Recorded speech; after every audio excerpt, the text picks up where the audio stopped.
To send money to the Phantom app, you will need to follow a series of steps. First, you need to have the Phantom app installed on your device and have a Solana wallet set up.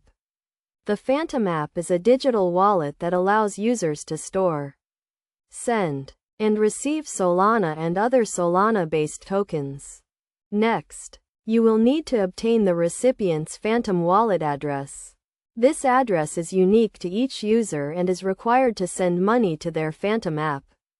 You can obtain the wallet address by asking the recipient to share it with you or by scanning a QR code that contains the address.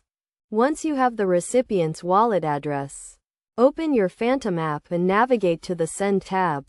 Here, you will enter the recipient's wallet address and the amount of money you want to send. Make sure to double-check the address and amount before proceeding. After entering the recipient's wallet address and the amount, you will need to confirm the transaction. This involves reviewing the transaction details, including the amount, recipient's address, and any applicable fees. If everything is correct, you can confirm the transaction and the money will be sent to the recipient's Phantom app.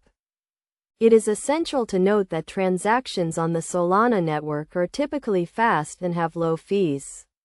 However, it is crucial to ensure that you are sending money to the correct wallet address to avoid any potential losses. In summary, sending money to the Phantom app involves obtaining the recipient's wallet address, opening your Phantom app, navigating to the Send tab, entering the recipient's wallet address and the amount, and confirming the transaction. By following these steps and double-checking the transaction details, you can securely send money to the Phantom app.